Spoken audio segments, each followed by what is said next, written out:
Good afternoon, everyone, and thank you so much for joining us today with Knowledge at Noon. My name is Elisa Sachs, and I'm the Assistant Director for Professional Development and Certificate Programs at Georgetown University's School of Continuing Studies. Professional Certificates and Development offers more than 20 professional academic credentials in a broad range of subjects. We are helping transform the lives and careers of diverse lifelong learners by providing access to engaging and personalized professional education for all. Today, I would have the great honor of introducing you to Brittany Brown. Brittany Brown is a digital native with the privilege of sharing out-of-this-world content as the Director of Digital Communications and Strategy at NASA headquarters in Washington, D.C.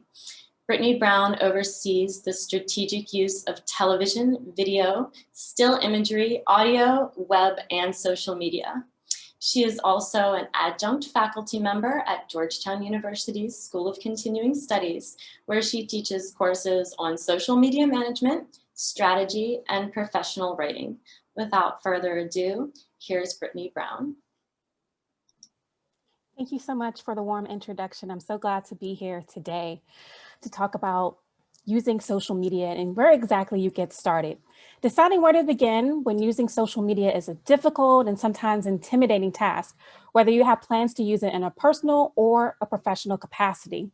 With so many social media platforms to choose from, there are a few key considerations to keep in mind when navigating this fast-changing online environment. And that's what I'm here to talk to you about today. This webcast will discuss those considerations and help you get started on social media. So to start things off, one of the questions to ask is, why use social media? You may be asking yourself, is it worth using social media at all? Social media channels give you an opportunity to interact directly with your customers, your stakeholders, your peers, and others to give you a chance to talk one-on-one. Unlike traditional media, which offers one-way communication, social media is a two-way street. It essentially allows you to promote your brand, even if that brand is just yourself. Why using social media? Two of the buckets here include brand management, and enables you to tell your story because conversations are taking place online around the clock, whether you're a part of them or not. And you cannot help shape these conversations if you're not operating in that space. And also, social media is a great tool to cultivate relationships. By using social media tools, you can reach people where they are instead of requiring them to come to you. Next slide, please. I'll talk about 6 steps for getting started on social media. The first is setting a solid foundation for why you should use social media. The second step is identifying your audience. The third step is determining your unique value in this space. The fourth step is researching social media channels. The fifth step is building on what you already have. And the last step is starting to create and iterate. Next slide, please. With some of the major social networking sites being around for more than a decade, it's not enough to use social media just because everyone else is doing it. I encourage you to take a step back and ask yourself why you in particular want to use social media. Essentially, what is your foundation or your reason why? Is it to stay informed? Is it to inform others? Do you want to build a community that can take shape in various forms, such as a professional network or a personal network? Or is it for public relations or marketing purposes? There is no right or wrong answer to this question, and it will vary for everyone participating in today's webinar. But asking yourself, what is your foundation is the first step. I'll talk a little bit about my experience. So my foundation for using social media in my current role, leading digital communications at NASA, is because we want to reach the widest audience possible. Reaching audiences has been a part of NASA's mandate since 1958, and social media is just another tool that allows us to reach those audiences. So that's essentially our foundation for using social media. Next slide. Here's an example of how I have, in my past experience, in this particular experience, mapped out social media goals. Again, figuring out what are my objectives, my specific objectives of what I'm trying to achieve. For you, that may be something like increasing brand awareness, or managing your overall brand and business reputation, building a community of advocates. Maybe you have a product to sell, and so your goal on social media is to drive sales and leads, or just to provide customer service. This is a snapshot of what those overarching goals could look like, how you could measure them, and then also how you can set objectives, smart objectives, laddering up to that. Again, setting the foundation for why exactly you want to use social media and how you would track things along the way to figure out if you're being successful or not. Next slide. So after you set your foundation for why you should use social media, what you're trying to achieve, whether that's brand awareness or selling a product or educating audiences, it's important for you to take a step back to figure out who exactly is your audience. Now that you know how and why you want to use the platforms, who exactly are you trying to talk to? When Pew Research Center began tracking social media adoption in 2005, just 5% of American adults used at least one of these platforms. By 2011, that share had risen to half of all Americans, and today around 7 in 10 Americans use social media to connect with one another, to engage with news content, and to share information and as well entertain themselves. Knowing your audience and who you want to connect to helps shape which platforms you will ultimately decide to use as a part of your social media plan. Next slide. Step 3 for getting started on social media. Now that you've found your foundation, you've done some research to figure out who exactly you want to reach. Now you have to take a step back and think about what is your unique value. You know why you want to use social media, you know who you want to talk to, but what exactly do you have to offer them? On social media, again, because it's a very mature platform that has been around for so long, customers and users have so many options to choose from in terms of who they follow, who they engage with.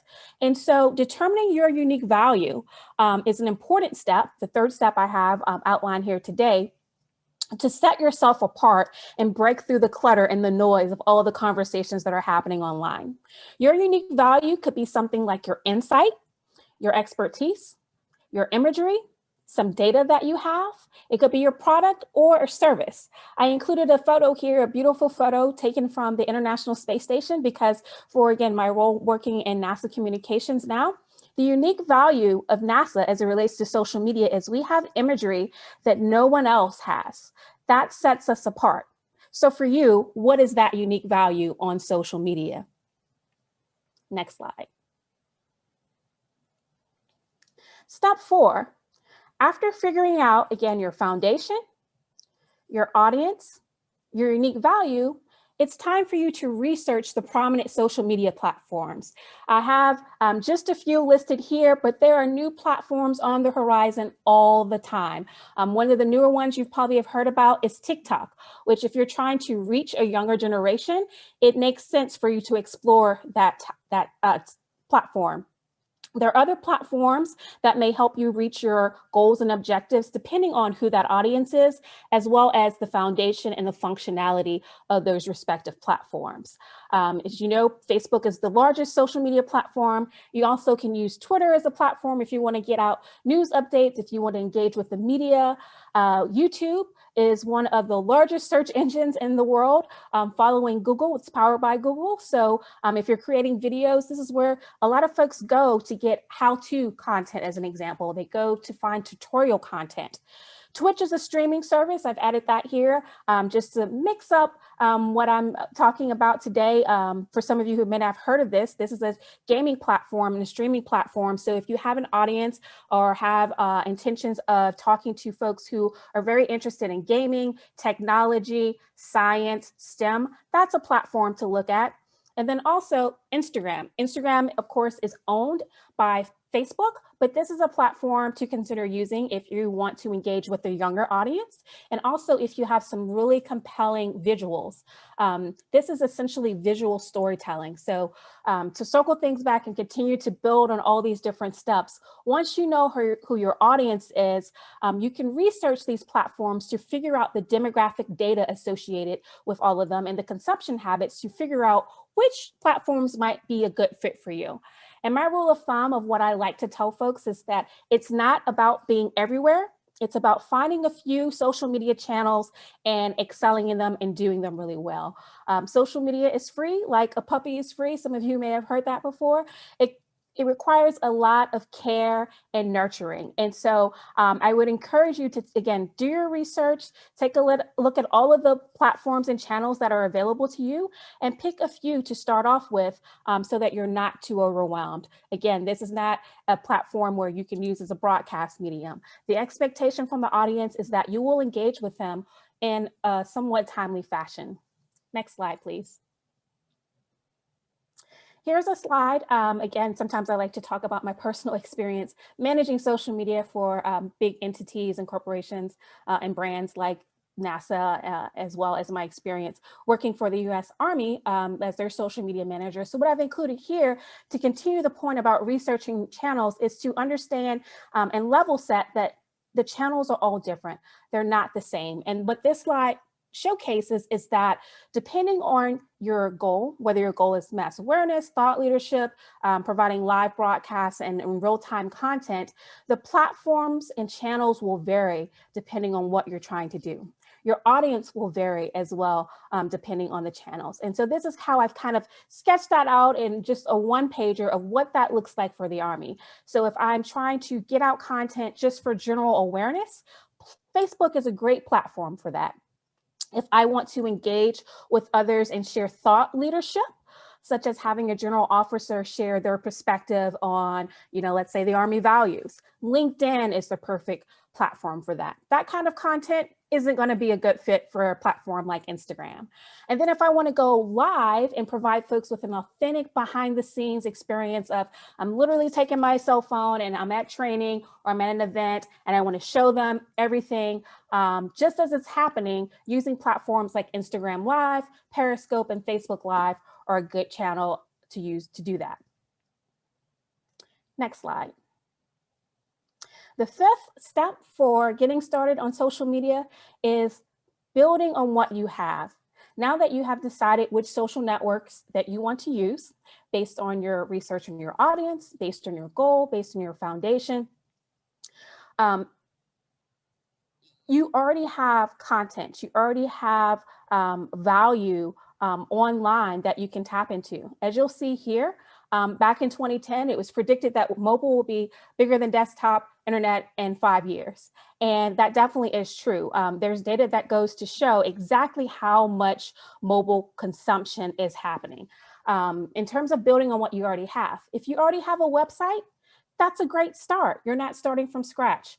One thing to look at is figuring out, is it mobile accessible? Because mobile is how people are viewing platforms, how they're engaging with you and engaging with others. And so there's research that shows that we tap, swipe, or click on our phones more than 2,600 times per day.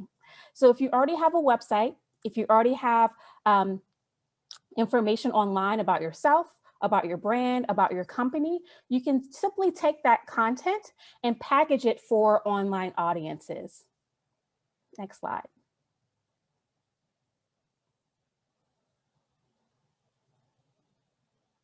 Okay, so once you started building on what you already have, whether that is a website or other material that you've already created, it's important for you to create your social media calendar and begin to iterate, testing things out to figure out what exactly works. With social media being a fast-moving platform, it's really important that you continue to evolve your strategy. You can clarify your goals. They may change over time. You can do an audit of how people are responding to your content to know what works well and what doesn't. You can continue to outline tactics and figure out what others are doing and try to tap into that. Social listening is a big portion of what I'm doing, having a pulse on conversations that are happening, because I don't want to seem as if I'm tone deaf. So if there's a breaking news situation happening in the United States, I just don't want to continue posting very lighthearted content. As an example, if there's a tragedy or a tragic situation happening, I want to take a step back and pause. And so your social media approach is going to continue to evolve, and you can use analytics to track your progress and continue to adjust your strategy as you're navigating this space. Next slide. I want to wrap things up and just share some advice with from practitioners and some of my colleagues who have been operating in this space for quite some time. The real experts are really doing it day in and day out. When it comes to social media, you have to have a vested interest in being on the platforms and learning how they're using them. For me, what I like to do in some of my free time, and even if I'm not necessarily posting on my personal accounts, I'm looking to observe the behaviors and what's trending and what other folks are latching onto, because that's helping me learn. I love looking at other big brands, other companies, to see what they're doing, how they're pushing the envelope, and if there are pieces of that that I can incorporate in my social media strategy. Some additional advice from people operating in this space, from practitioners, is always be asking why. Why this piece of content? Why this specific language? Why this tone? Why post this now? As I mentioned earlier, it's great to use a channel, but be sure that you're using it well or not at all. It's not about using every new platform that's out there. Usually there's this likelihood to have shiny new object syndrome. You may notice, if you do follow NASA on social media as an example, that we're not on TikTok. I personally love TikTok. I love the videos. But for us, we will be stretched too thin and we aren't adequately resourced to use that platform. So again, while I personally love it, I have to be honest with myself about whether we will be able to use that channel well and effectively. And currently we're not in a space where we can. There's some other considerations we have in mind. And so that's why we're not using that channel. So it's completely fine for you to decide, this isn't a good fit for me. Maybe I'll reassess in a couple months. Additional advice from practitioners is learning how to build and maintain an editorial calendar, sketching things out in advance. For me, it's really been helpful to manage social media with a forward-thinking approach, knowing certain things are coming up. So, let's say Father's Day is coming up or Mother's Day, I can have some content already drafted and in the can for big moments like that. And then also adjust in real time as things are trending. That makes life so much easier. And also, it reduces the amount of time that you have to be on social media, always monitoring, because you can have a constant drumbeat of information published on your platforms, and your platforms won't go dormant if you do some of that forward planning by using something like an editorial calendar. Additional advice from practitioners working in the social media space is to find areas for collaboration and info sharing, whether that's internally, whether that's with peers, or even with similar organizations, sister brands, or partners who have a vested interest in your topic and your why and your foundation. And lastly, the last piece of advice from practitioners operating in this space is to keep an eye on the big picture. How is your social media plan? How is your strategy impacting your brand, even if that brand is yourself as a brand, your team, your organization, your company, the customer, and ultimately your bottom line? Again, as I've stressed at the very beginning, social media, I definitely discourage you from using it just to use it, but having and working through all these steps that I mentioned earlier will definitely set you up for success, to ask yourself important questions to help you get started on social media. Social media requires attention, it requires engagement, it requires time, and it requires resources. With that being said, I'd love to open things up to answer any questions that you may have for me. Hi, everyone, and hello, Brittany. Thank you so much for that wonderful presentation. We really appreciate it. So all of our participants, if you could please start typing your questions into the Q&A box on the bottom right-hand side of your Zoom panel. Please feel free to get as personal as you are comfortable with. You can ask us questions related to your position. You can ask us questions about maybe some difficult conversations that you're trying to have with management. Please just feel free to share with us your situation and we will answer it as best as we can. So our first question is from Monica, and she wants to know if we're going to have access to the recording. Yes, you absolutely will. So what I'm going to do right now is share with everybody the YouTube channel, our PDC YouTube channel, and you can all find the video will be uploaded there in a few days after we get all the closed captioning settled.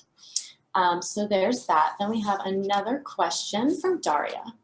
And Brittany, Daria would like to know, what digital analytics tools do you use at NASA? Great question, Daria. So I will say there are three primary tools that we use to measure analytics at NASA. The first of which is Cision. Cision is a tool that we use to track media monitoring for all of our media engagements, some of which are born out of actually digital communications.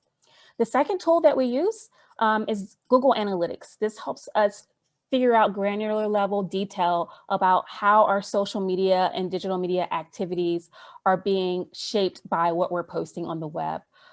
We do things such as using UTM tracking codes to figure out which platforms are driving the most traffic, which news features are the most popular and why. We'll take a look at the Google Analytics data to figure out if there's a specific area, a demographics location where we're getting a lot of traffic. As an example, we had a beautiful microsite built that was named What Did Hubble Space Telescope See on Your Birthday? And we noticed that we're getting a lot of traffic from a particular country. And so we drilled down to figure out that there was actually a conversation happening on Reddit that folks are super excited about the website, and it just grew like wildfire. So using Google Analytics helps us do some of that backtracking, figuring out the cookie crumbs online of how social media is having an impact. And so some of the lessons learned from using something like that is, hey, we should be more active on Reddit. We should be listening on Reddit. We should use Reddit more frequently than just when we were hosting our Q&As on Reddit. So in addition to Cision, Google Analytics, we also have a social media monitoring dashboard, or actually management dashboard called Sprinkler. And so Sprinkler is great in that we can set up custom reports.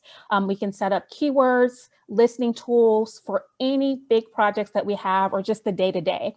As an example, if we just want to know what people are saying about NASA or the International Space Station or astronauts, Sprinkler allows us to automate those reports. So while I've talked about those three particular tools, Google Analytics, Sprinkler, as well as Cision, for me, I also like to get in the weeds on the respective platforms, because when you're using any third-party tool, it's pulling in the data using an API.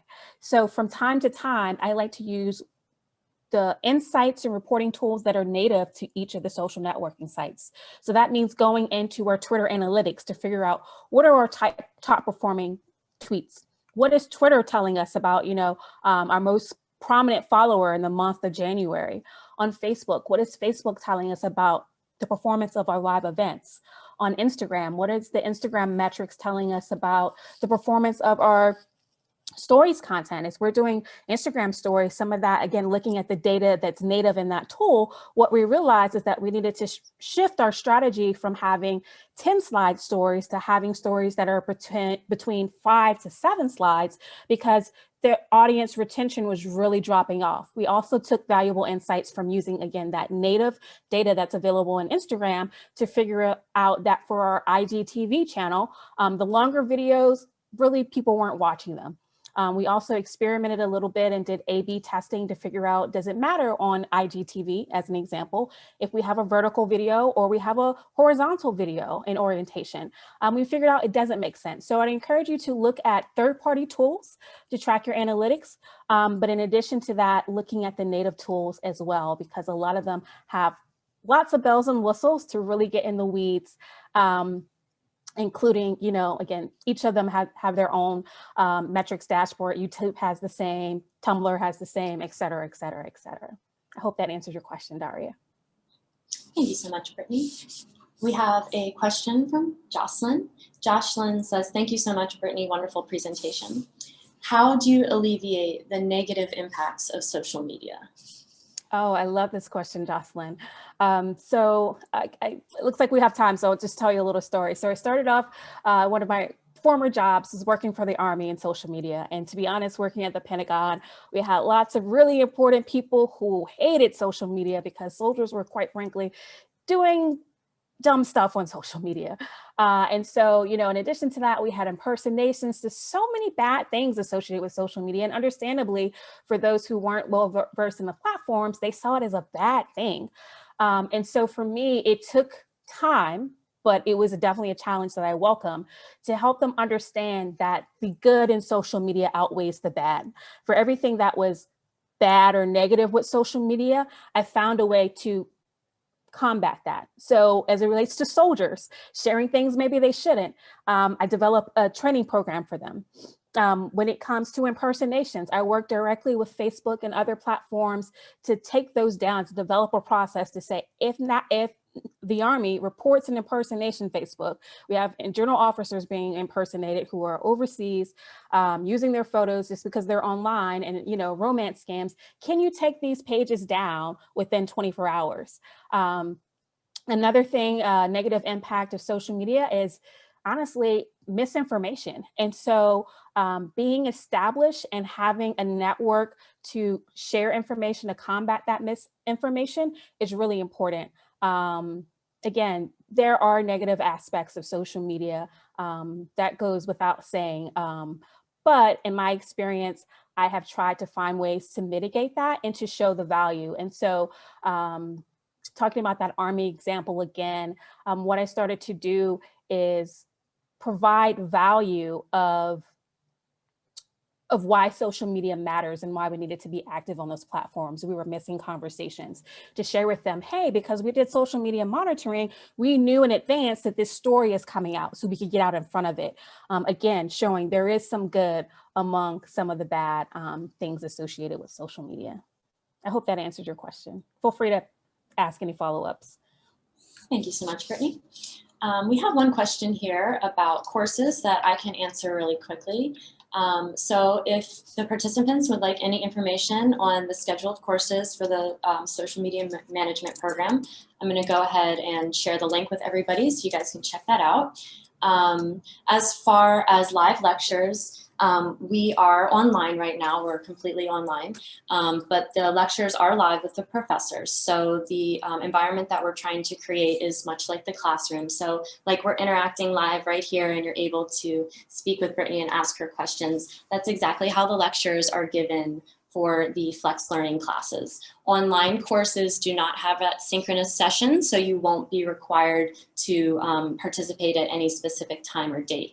But the flex learning classes, we do create the classroom experience, so you'll need to log on and attend class as you would if you were live in the room. And as far as access to Canvas, that is our learning platform. And all of our classes at the School of Continuing Studies do have a Canvas page where you'll be able to access your course resources. So thank you very much for that quick question from Julia. Now we have a few similar questions about hiring an agency. So Brittany, what are your thoughts on hiring an agency or a content creator from outside your organization to manage your social media? Yes, I think that is a good approach if you have those resources, but I would encourage you, if you are bringing in outside help, to also have your own understanding of what you want to achieve on social media to help drive some of that. It's always great to bring in experts and consultants to help you and to, again, that outside fresh perspective. But I would encourage you to take a step back and look at what your I guess I would call them sister organizations or similar companies, even if it's a small business, what they're doing in that space. Follow them for a little bit to figure out, hey, I noticed that all companies who are providing XYZ product tend to do this. And so that's probably something we should do. I noticed that they're all using this hashtag as an example. And so having that baseline knowledge is really important, because as you're bringing someone in, it also makes sure that you still have ownership and you're helping shape your social media, because ultimately that is your brand, that is your reputation. In one of my jobs with the Army, I actually, in Army marketing, we did work with a big marketing firm. And it was great. You know, I had a lot of experience from my time working at the Pentagon, getting to know the ins out of the Army, but having that fresh perspective and also those resources was amazing. We could really up the ante with the production of our, videos as an example. But again, I don't want to, and I would discourage you from just passing it off to someone else to fully take it and run with it, and really making sure that you're providing that care, nurturing, and guidance, and reviewing things when they're being presented to you from an outside entity. Thank you so much, Brittany. Do you have time for a few more questions? Yes, I do. We have a question from Courtney, who says, great presentation. And she's wondering, if you could choose one platform to become an expert on that would give the new user an overall skill level, which platform would you choose? Yes, great question. So for this question, I would choose Twitter. So I talk in all of my classes at Georgetown about Twitter being my favorite platform because it really has encouraged me to expand my worldview, to hear from people who have different opinions than me, as compared with platforms like Facebook, where, I'm friends with people who I know and who I work, who may have, similar thoughts and beliefs. And so Twitter is a platform that moves so fast. Twitter is a platform that you have to be very brief and concise. So it's great for you learning how to distill a message in a short, plain language way that everyone will understand. Another reason why I love Twitter is that news and information comes directly to me. So if you're starting off and you're on Twitter and you're looking and you're figuring out trending topics, as you see them change by the minute, by the hour, it encourages you to, entices you actually to click on those to see what conversations are happening and how things, even go viral. So yesterday there were memes, as an example, that came out of the inauguration coverage. And so Twitter is the one platform where you can see all of this happening in real time. You have information coming in your feed from people who don't necessarily follow you, information that you're being exposed to from the trending topics. You also are challenged to be very thoughtful in how you share your information just because of the character limitations. And it's, in my opinion, a little more open in that, information can come to you beyond just the people you follow. So I would definitely encourage you to use Twitter as a start. Using Twitter search as another example is a great way to do that monitoring that I mentioned. So if you work for, let's say you're a small business, or the president of your company or CEO, you can simply plug in their name and see what people are saying about them. People may be talking about you, maybe talking about your company, maybe talking about your product, and you have no idea that's going on unless you use some of the functionality like the advanced Twitter search. And that, for those of you who are on Twitter, that's how sometimes if you're complaining about a flight or complaining about your phone service or your connection or your cable or internet provider, you'll see them reply to you because they're doing that listening. So Twitter has a lot of functionality that's very basic, but it transcends all of the different platforms as it relates to, again, publishing, as it relates to monitoring, as it relates to trending topics, as well as being aware of how the conversation is moving and what the pulse is around you. In addition to looking at the trending topics just for the United States, you can get more granular and look at what conversations are happening just in your backyard. So for me, I can see, what are people talking about in Washington, D.C. right now? Is there a conversation that I can join? So again, I can talk on and on about how much I love Twitter, but I would definitely encourage you to use Twitter as a start. For me, while social media is a part of my job, I love teaching about social media in a personal capacity. I use social media to listen and to learn. And so, getting on those platforms like TikTok, like I mentioned before, Twitch, Reddit, any of those, it's as simple as creating an account, watching, following a few people and seeing how they're using it and figuring out what will be an authentic way. What is your foundation? What is your why for also using that platform? And some of them just may not be a good fit for you. And that's a-okay. For me, I don't care for Snapchat. So, but I'm not the audience there. So if I'm trying to reach a younger audience, probably need to be on Snapchat, but I'm beyond that demographic. So I would encourage you to look at each platform at face value to figure out if it's a good fit for you. Wonderful advice, Brittany. Thank you so much. So panelists, we're wrapping up on our questions here. If you guys have anything else you would like to ask, please feel free to type your questions in now. Our last question right now is from Mandy. And Mandy says, do you have any advice for a small business startup who doesn't have experience building an audience? Yes, for a small business startup, I would encourage you to look at platforms like Instagram. A lot of startups are on Instagram, and to search for hashtags related to your industry.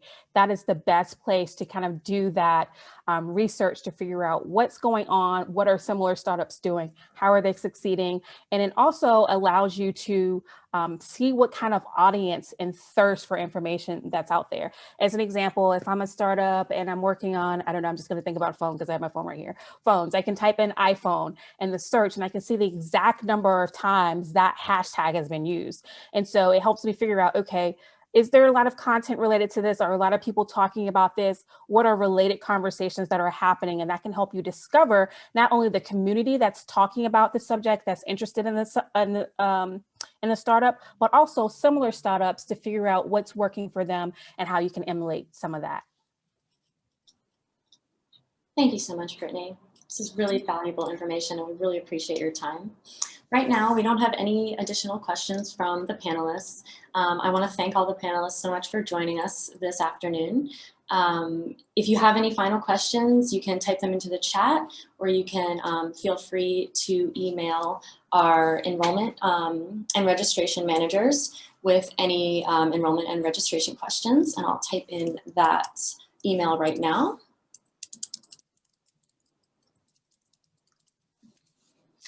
And it looks like there's no other questions. So Brittany, we just want to thank you so much again for your time, for this wonderful presentation, and for all the panelists for being here with us. And we look forward to seeing everybody at the next Knowledge at Noon. Thanks everybody so much. Thanks for joining. We've got some comments. Rochelle says, great presentation. Courtney says, Brittany, thank you. Thank you, everyone. Have a great Thank you for your time. Have a great day, everyone. Bye-bye.